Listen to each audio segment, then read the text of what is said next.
Welcome to week 13 in my Real Men segment, and we are getting down to the nitty gritty. I'm excited that it's finally week 13 because I'm ready for the playoffs to start. Also, happy Thanksgiving to everyone out there. I hope that you are enjoying your families a lot this week and enjoying the time off of work. So my 3 picks are just to help you this week, maybe get over the hump to get you in the playoffs. And again, these are some guys you can go out to the waiver wire if you still need to pick up some players to get. So my first Real Men this week is quarterback Ryan Fitzpatrick of the Tennessee Titans. Now, I really like how he's been playing, and he's done a great job since Locker's been out. Now, they play the Colts this week, and they actually played the Colts 2 weeks ago, which I think might be a good thing. He went 22 for 28 for 222 yards and a touchdown and no interceptions.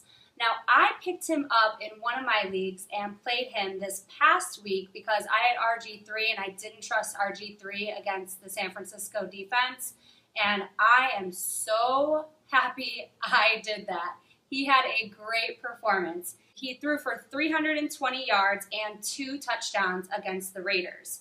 Now, another great thing about Fitzpatrick is he's taking care of the ball. He has not thrown any interceptions since Locker went on IR and he had to take over. So that's a great thing because obviously you're not losing points for those interceptions. And the Colts as a team are not playing very good, let's be honest. I don't even know if they'll be in the playoffs at this point. And their defense is definitely not that good. Their defense ranks 23rd overall, and they gave up over 400 passing yards to Palmer and company last week. So I think it's going to be a good thing for Fitzpatrick. Another thing is if they can get CJ going early, that's what they did against the Colts 2 weeks ago when they played. CJ actually had 2 touchdowns. It's going to keep that balance on offense, and Fitzpatrick is going to be able to do some play action. And so anyways, I think he is going to be a great pick. Now, my second Real Man this week is wide receiver Michael Floyd of the Cardinals. I like this kid, and I very much like him for the flex position. So if you need to stick someone in the flex, he's a great guy. He's been very consistent all season long. I know I have him on 2 of my teams, and I'm actually very glad that I picked him up because of his consistency. And the last 2 weeks, he's gone for over 100 yards.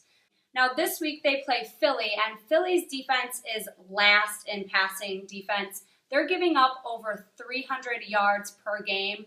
I think Palmer is going to be very happy about that. And speaking of Palmer, he loves to throw the ball. Arizona's offensive line has been protecting him a lot better, and I think that's why they're playing better overall on offense, and the receivers are getting some fantasy points. And Philly is going to really have to focus on stopping FITZGERALD, which will leave Michael Floyd more open. And again, I think he could go easily for over 100 yards and a touchdown this week. So get him in your flex position, even if you don't want to start him as one of your wide receivers. My third Real Man this week is wide receiver Jarrett Boykin of the Green Bay Packers. Yes, I'm picking a Packer player. It hurts my heart, but I think he's another good guy to get in your flex position. He has really been Green Bay's breakout receiver since they lost Cobb, and they needed someone to step up desperately. Of course, they are playing the Lions on this big Thanksgiving Day matchup, and Detroit gives up an average of 43 fantasy points per game to wide receivers. They are 28th against the pass, but they're 4th against the run. So it means that Eddie Lacy might have a little bit of a hard time getting going, but against the pass, they're not very good. I think Boykin's going to get out there, hopefully catch a lot of balls. And Detroit can put up the points. They are 5th in offense. So unfortunately for Green Bay, they might have to come from behind. They might be passing a lot, and they're going to have to find a way to score to beat the Lions this week. It's a great division matchup, and I think it's going to be pretty close until the very end. That is my guess.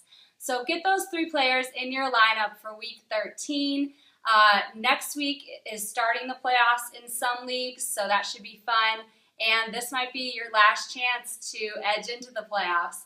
So I hope those are some great picks this week. I have all of them on my rosters.